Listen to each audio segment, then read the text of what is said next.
اور محبوب عوام جگر گوشہ امیر المجاہدین اسیر نموس رسالت محافظ ختم نبوت حضرت علامہ صاحبزادہ حافظ محمد سعد حسین رضوی صاحب امیر تحریک لبیک پاکستان اور آپ دنال حضور قبلہ پیر طریقت صاحبزادہ پیر سید محمد سرور شاہ صاحب اور آپ دنال ہی حضرت علامہ مولانا غلام عباس فیضی صاحب آپ دنال ہی حضرت علامہ مولانا قاضی محمود احمد آوان تحریک لبیک پاکستان اور آپ دنال ہی حضور قبلہ پیر طریقت رہبر شریعت صاحبزادہ والا شان پیر سید محمد ظہیر الحسن شاہ صاحب بخاری دامت برکاتم العالیہ اور کثیر تعداد دنال علماء مشایخ اعظام پیران عظام تشریف فرمائے انہوں بلا تاخیر حضرت قبلہ جگر گوشہ امام ربانی حضرت قبلہ پیر طریقت رہبر شریعت پیر آغا ابراہیم جان مجددی کوٹے تو تشریف لے آئیں آپ نے خطاب تو پہلے ایک زوردار نعرہ سناؤ نعرہ تکبیر نعرہ رسالہ نعرہ خلافت نعرہ حیدری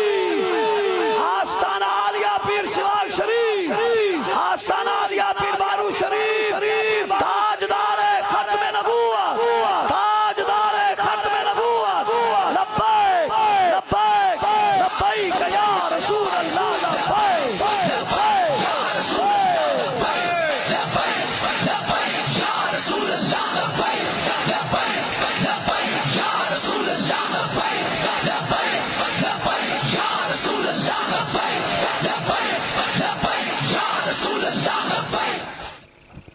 نحمده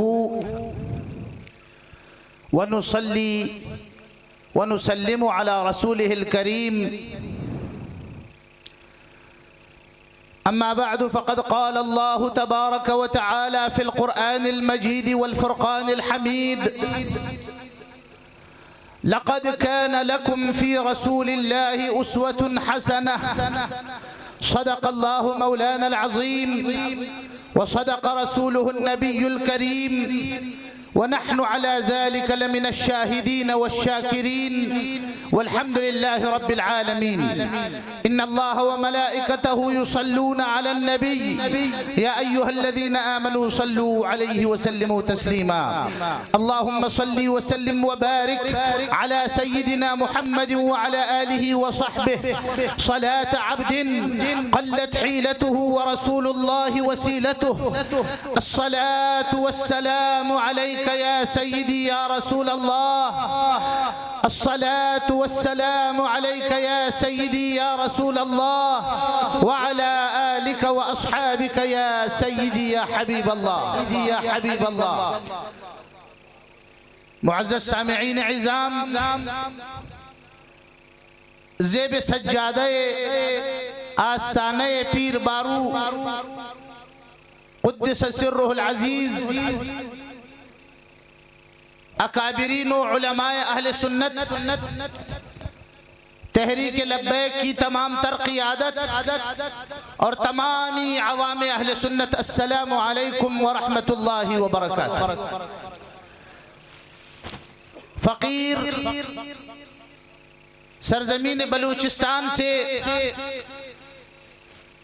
نہ صوفی ہوں نہ مولانا نہ حضرت نہ ان القاب کی مجھ میں لیاقت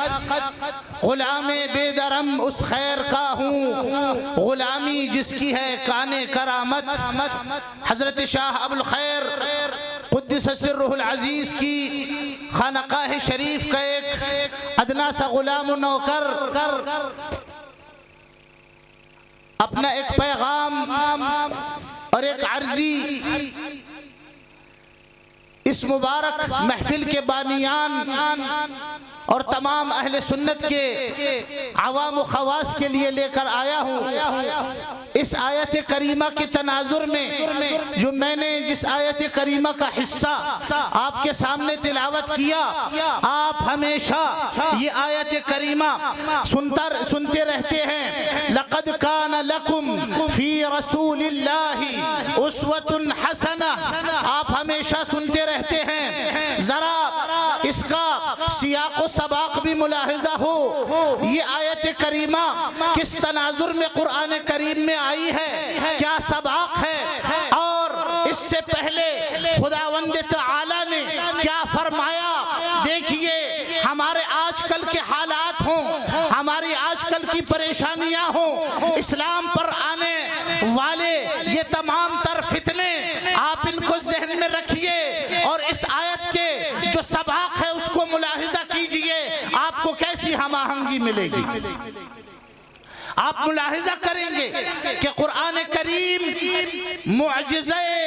نبوی ہے، اور ایسا معجزہ جو زندہ معجزہ ہے، جو اس زمانے میں ہوا، قرآن نے اس طرح بیان فرمایا کہ گویا ہمارے زمانے کی بھی تصویر کھینچ دی ہے۔ دیکھیے جب کفار کے لشکروں کے لشکر احزاب مدینہ الرسول کا رخ کرتے ہیں اور ہر طرف سے مدینہ شریف کو گھیر لیتے ہیں، تو کچھ مدینہ میں رہنے والے منافقین ہیں، کچھ کمزور و ضعیف دل مؤمنین ہیں، اور کچھ وہ لوگ ہیں جو مدینہ سے باہر جہاد کو روکنے کے لیے، کفار کا ساتھ دینے کے لیے ڈٹے ہوئے ہیں۔ وہ لوگ جو کفار کا ساتھ دے رہے ہیں، باہر سے یہودی ہوں یا دیگر مشرکین، اور مدینہ شریف کے اندر رہنے والے منافقین و ضعیف الایمان لوگ، یہ کیا ہیں؟ ان کے متعلق اللہ تبارک و تعالی نے تصویر کشی کرتے ہوئے اس سے پہلے آیات کریمہ میں ایسے بیان فرمایا، ایسی ان کی تصویر کشی کی، اور ان کے ڈرپوکی اور ان کے خوف اور ان کے حال کی کیفیت کو ایسے بیان کیا کہ اس سے بہتر کسی زبان میں عربی سے اس کا ترجمہ نہیں کیا جا سکتا۔ جب اللہ تعالیٰ نے مشرکین کے خوف، کفار کے خوف، منافقین کے خوف کو بیان کیا، تو اب اللہ نے مسلمانوں کی طرف روئے خطاب پھیرا اور کہا کہ اے مومنوں، تم اب میرے مخاطب ہو، یہ تصویر دیکھ چکے منافقین کی، اب سن لو، لَقَدْ كَانَ لَكُمْ فِي رَسُولِ اللَّهِ أُسْوَةٌ حَسَنَةٌ، تمہارے لیے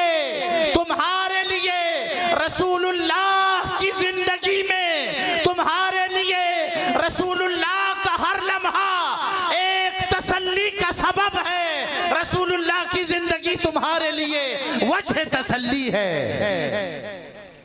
اگر تمہیں تسلی درکار ہے تو رسول اللہ کی زندگی میں تمہیں تسلی مل سکتی ہے۔ رسول اللہ کو دیکھو کیسے تمہارے ساتھ شانہ بشانہ جہاد کی خدمات میں لگے ہوئے ہیں۔ رسول اللہ کو دیکھو کہ کس طرح تمہارے ساتھ مٹی ڈھو رہے ہیں، کس طرح تمہارے ساتھ خندق کی کھدائی میں لگے ہوئے ہیں، کس طرح حضور اکرم سید عالم صلوات اللہ وسلامہ علیہ جب ان سے کہا جاتا ہے کہ اس پتھر کو کیا کیا جائے، حضور یہ ٹوٹتا نہیں، تو حضور اللہ اکبر کی ایک ضرب لگاتے ہیں اور ایک روشنی اٹھتی ہے، حضور فرماتے ہیں دیکھو یہ ضرب انشاءاللہ فتح یمن کے لیے درکار ہوگی۔ اگلی ضرب تکبیر کے نعرے کے ساتھ لگاتے ہیں، حضور فرماتے ہیں انشاءاللہ اس ضرب کے نتیجے میں مصر فتح ہوگا، اور تیسری ضرب لگا کر تکبیر کا نعرہ لگا کر حضور کہتے ہیں کہ اس ضرب سے انشاءاللہ فارس کی زمین فتح ہوگی۔ تو حضرات کرام، اللہ مسلمانوں کو بتا رہا ہے کہ رسول اللہ تمہارے ساتھ کس طرح تمہارے ساتھ لگے ہوئے ہیں، شانہ بشانہ تمہارے ساتھ کھڑے ہیں۔ تم ان کو دیکھو، ان کی تکلیف کو دیکھو، اور ان کی تکلیف کو دیکھ کر اپنے لیے وجہ تسلی پیدا کرو۔ تو پتہ چلا نہایت اختصار کے ساتھ عرض کروں گا، پتہ چلا کہ جس وجہ سے مسلمان ابتلا میں مبتلا کیے گئے، جس وجہ سے مسلمانوں کے ارد گرد کفار کا پھیرا ہوا، کلمہ ہے، وہ رسول اللہ پر ایمان ہے۔ مسلمانوں نے رسول اللہ پر ایمان لایا، کفار ان کے مخالف ہو گئے، منافقین ان کے مخالف ہو گئے، اندرونی اور بیرونی، داخلی و خارجی طرف سے ان کو گھیر لیا گیا۔ اب اللہ فرماتا ہے کہ یہی وجہ اگرچہ تمہارے ابتلا کی بھی ہے، لیکن جان لو کہ یہی تمہارے تسلی کی بھی وجہ ہے، اور اسی وجہ سے انشاءاللہ تمہارے قلب و جگر کو تسلی بھی حاصل ہوگی۔ یعنی رسول اللہ کی وجہ سے تم مشکلات کا شکار ہو، یہی رسول اللہ تم کو مشکلات سے نکالیں گے۔ اسی لیے مولانا احمد رضا خان فاضل بریلوی فرماتے ہیں کہ جان ہے عشق مصطفیٰ روز فزوں کرے خدا، جس کو ہو درد کا مزہ، جس کو ہو درد کا مزہ، ناز دوا اٹھائے کیوں۔ یعنی اے مومنو، یہ جو تم پر آفت آئی ہے، یہ جو تم پر مصیبت کے بادل منڈلا رہے ہیں، یہ رسول کی اقتداء کی وجہ سے ہے۔ اسی اقتداء میں رہو۔ لقد کان لکم، دیکھو دیکھو ادھر ادھر نہ بھاگو، رسول ہی کی اقتداء میں تم کو تسلی میسر آئے گی، رسول کی ہی اقتداء میں تمہاری مشکلات آسان ہوں گی، اور تمہاری عسر کی کیفیت یسر سے بدل جائے گی۔ پتہ چلا کہ یہ عشق کا مرتبہ، یہ جو عشق کی کیفیت ہے، یہ جو ولولہ ہمارے مسلمانوں میں آج کل بیدار ہوا ہے، دیکھیے وہاں اللہ نے مسلمانوں کو، غور سے سنیے آخری بات، آخری نقطہ، مسلمانوں کو اللہ نے مخاطب کر کے تسلی دی تھی، اور اب تو قرآن نازل ہونے سے رہا، اب تو کوئی وحی آنے سے رہی، اب تو ختم نبوت کا پرچم لہرا چکا، اب ہم رسول اللہ کو مخاطب کر کے اپنی وجہ تسلی ڈھونڈتے ہیں۔ اسی لیے وہاں ہم کو مخاطب کیا گیا تھا رسول کے سامنے، لقد کان لکم، اب ہم رسول کو مخاطب کر کے نعرہ لگاتے ہیں کہ لبیک لبیک لبیک یا رسول اللہ، لبیک لبیک یا رسول اللہ، لبیک لبیک لبیک یا رسول اللہ، لبیک لبیک لبیک یا رسول اللہ، لبیک لبیک لبیک یا رسول اللہ۔ حضرات کرام، سبحان، یہ تحریک اگر اٹھی ہے اور اس تحریک میں اگر جان پڑی ہے تو وہ جذبہ عشق نبوی کی وجہ سے ہے، اور جذبہ عشق نبوی کی وجہ سے اس تحریک پر جو بھی مشکلات آئی ہیں وہ انشاءاللہ اسی جذبہ عشق نبوی کی وجہ سے دور ہو جائیں گی۔ دیکھیے قومی دائرے میں رہتے ہوئے یہ تحریک انشاءاللہ آگے بڑھ رہی ہے اور آگے بڑھتی جائے گی، تو پتہ چلا کہ رسول اللہ کا عشق اپنی دلیل خود ہے، وہ اپنا مرض بھی خود پیدا کرتا ہے اور اس کی دوا بھی خود بن جاتا ہے۔ یا رب یہ مقام عشق ہے کیا، گودی دو دل ناکام نہیں، تسکین ہے اور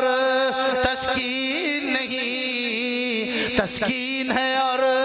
تسکین نہیں، تسکین ہے اور تسکین نہیں، آرام ہے اور آرام نہیں۔ اللہ تبارک و تعالی اہل سنت کے پرچم چلے، تمام تر جو تحریکات ہیں خصوصاً اس تحریک کو اللہ تعالیٰ دن دوگنی اور رات چوگنی ترقی عطا فرمائے۔ یہ تحریک امام ربانی کی تحریک ہے، یہ تحریک مولانا احمد رضا خان فاضل بریلوی کی تحریک ہے، یہ تحریک پیر بارو کی تحریک ہے، یہ تمام تر آستانوں، تمام تر اہل سنت کے مدارس کی مشترکہ تحریک ہے۔ اس کو کامیاب کرنا ہمارا فریضہ ہے۔ اقول قولی ھذا واستغفر اللہ لی ولکم ولسائر المسلمین من کل ذنب فاستغفروہ انہ هو